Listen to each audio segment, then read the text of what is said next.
All right, so we're a little bit long. We're a little bit long overnight. We're holding on to some Apple calls for over a month out. We're holding on to some Nvidia calls, Lottos overnight as well. Let's see where the market goes. All right, so in today's video, we're going to talk about the S&P 500, the NASDAQ, the Russell, the dollar, and the bonds. We're going to try to see what the next steps are. Not really a huge movement day in terms of clear direction, but we're going to do our best. All right, so let's get started with the video. First things first, let's take a look at the dollar. The dollar, clearly, this setup looks ugly, okay? So the dollar is important because it has an inverse relationship to the market. If the dollar is rising, then it's bearish for the overall market. This looks garbage, okay? Obviously, we painted, we had a huge wick to the downside, and we painted a green candle. What would have been very, very bullish for the dollar is if, so this is what would have been bullish for the dollar.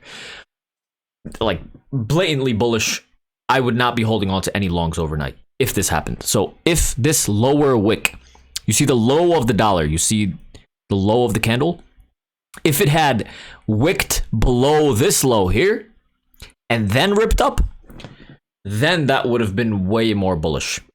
But this, it's not as bullish. All right, so what you want to see on very, very bullish moves, so for example, over here, right, July 23rd, we wicked, meaning we made a lower low below prior levels of support and then made a green candle. That is way more bullish for the dollar.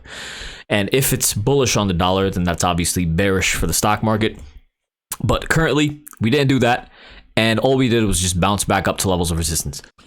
So it's not as bullish as it could be, okay? So that's really it. Usually when a setup like this happens, we're going to have to see if they actually could bring it back up higher. But it just doesn't look that great, okay? So that's that for the dollar. That's my opinion, okay? We could go higher, but it doesn't usually happen unless we get some sort of a break below that low first and then rip higher, okay? On a 1 minute time frame, day trading, things like that, if something like that wicks below support and we paint the green candle, that is a good indication that the movement can continue up. So keep that in mind for day trading. All right, so there's the dollar, right? Let's quickly take a look at the bonds. The bonds obviously are important to watch as well because a bit more correlated relationship to the overall market. If the bonds are moving up, then the stock market will be moving up, specifically the NASDAQ, right? Currently, it's not really showing that much. What we want to see on the bonds are clear-cut breaks above levels of support and resistance. Bond movement is not as sensitive and does not affect the overall market as sensitively as the dollar does. So if the dollar has a big red day like this, then the stock market will be green. But if the the bonds have a big red day like this, it's not always that the stock market will be red, okay? So what we want to see is major levels of support hold and then major levels of resistance break.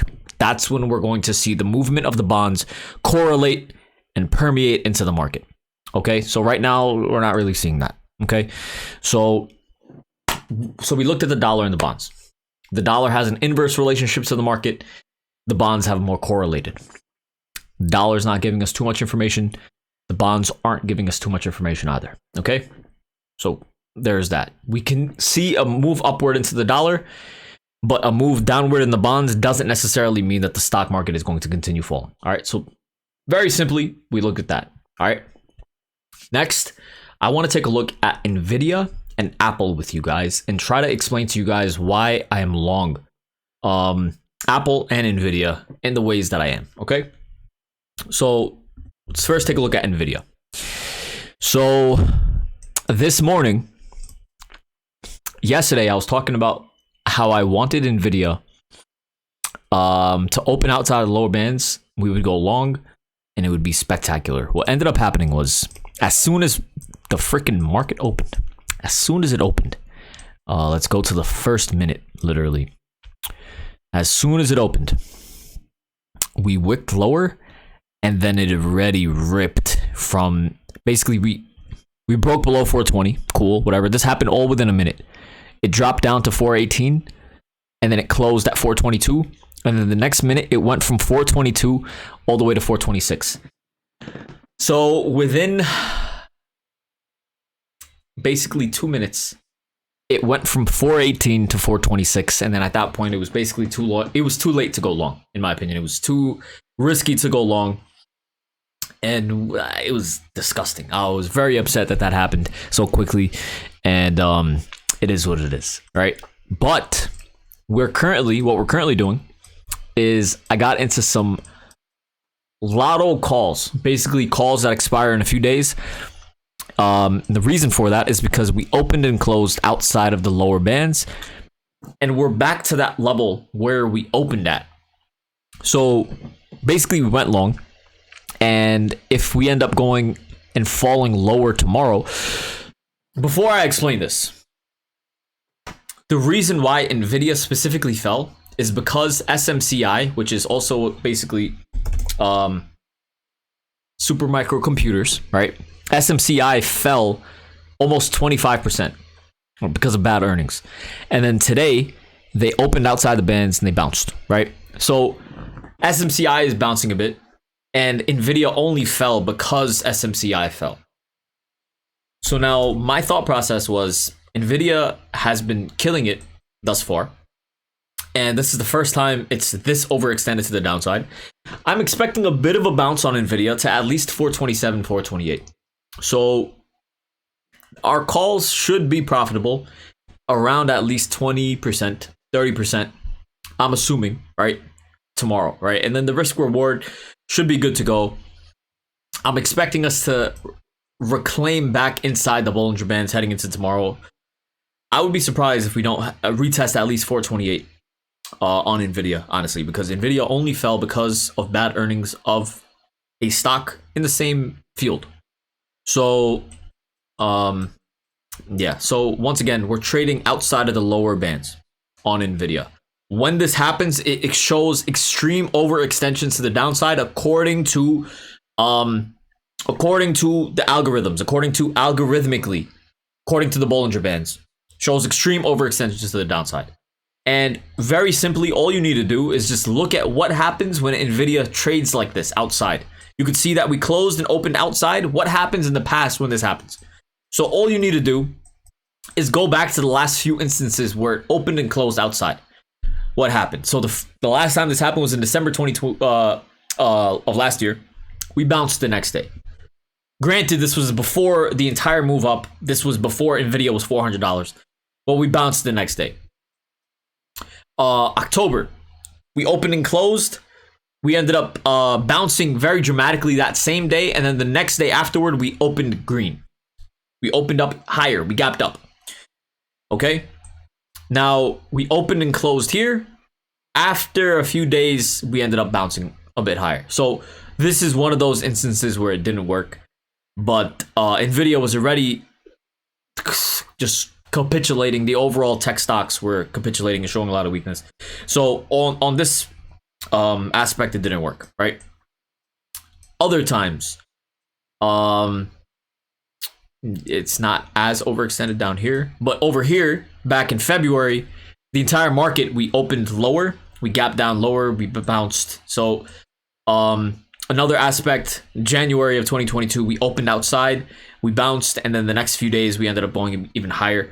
So yeah, you know, I'm expecting a bit of a bounce. If it doesn't work, then if we end up opening even lower on Nvidia and gapping down, and as long as we remain outside of the lower band, I'm going to remain a bit more bullish on Nvidia. And if we're bullish on Nvidia, then that's going to help the rest of the tech stocks bounce. Okay, so when looking at Apple now, all right, Apple, I said a few days ago, Apple has a lot more room to fall to the downside. Very simply, we could see that it's trading within the Bollinger Bands now. It was trading outside of the Bollinger Bands. We got a bit of a bounce. Sold the calls for a nice little profit. Cool. Now we're holding on to calls expiring over 30 days. This has more room to go to the downside because it's trading within the Bollinger Bands. and you could see that the Bollinger Bands are pointed straight down. So to become overextended to the downside like we were on Tuesday is going to take a lot. And even then, so once again, we still have another 2 days of just complete falling lower before we become that overextended like we were on Tuesday. So one of the reasons why I got into longer term calls is because it's still consolidating at this level of support above 176. All right. So the fact that this is still happening is bullish. The fact that Nvidia is very overextended to the downside is bullish, because the odds of Nvidia continuing to just fall lower and be very algorithmically overextended to the downside is rare. So with multiple of these tech stocks showing weakness, like extreme weakness, and holding levels of support, it's rare that they're going to continue falling. Also, the fact that the dollar is failing to break above levels of resistance, that's a good sign. Okay, so that's really my logic of why we entered the way that we did. Apple is a longer term position, Nvidia is a shorter term position, and a lotto, it is what it is. We're going to see how these things play out. A trade is a trade, and that is my logic for those things. Okay, so the bonds didn't really tell us much, but the dollar is showing basically that it couldn't break above levels of resistance today, which is a good sign. So now we're just going to go and simply take a look at the S&P 500, the NASDAQ, and the Russell 2000. Okay, not gonna lie, to make a long story short, all three of them look pretty weak. All right, so the SPY, it's holding support, right? Cool. This is a really ugly setup. This is not bullish. This is not really a bullish setup. The only thing is that we're holding support. Okay, the NASDAQ doesn't really look too strong. All right, not gonna lie. We're holding support. Congratulations. IWM doesn't look too good. All right, let's just hope that the long-term Apple calls, Nvidia gets a nice little bounce tomorrow, call it a nice Friday, and then we can day trade. Okay, so these don't look like very bullish setups. Honestly, they look like setups that want to fall lower. And yeah, honestly, this is exactly what needed to happen for a continued move down. Today, we had a bounce back up to levels of resistance. We wicked at those levels of resistance. People were able to load back up on everything here. And then basically now it's clear to continue falling lower. So, not gonna lie, all three of them look kind of bearish. And I'd be a liar to say that they look bullish. All right, so hopefully gives you guys a good understanding of what's going on in the market. I wanted to take some position overnight. The safest thing would have just been to wait for a break lower. It looks like a lot of things want to come back and fill these gaps. All right, so even, for example, we can take a look at Amazon. Amazon, this also doesn't look very strong, right? People's target are these gaps to be filled lower. All right, so a lot of people, this is not a bullish setup on Amazon either, right? People are looking for these gaps to fill lower. And yeah, so let's hope that this works. Let's hope that our Nvidia and Apple bounces a bit. If not, that's life. And yeah, I hope this makes sense. Hope you guys enjoyed today's video. Yeah, take care. I hope you guys have a good one. Please make sure to like, comment, subscribe, do all that good stuff. Thank you guys so much for all of your love and support. One step at a time. Things are going really, really well, and they're going to be much, much better. All right, so love you guys. Take care. Have a wonderful Thursday. Take care.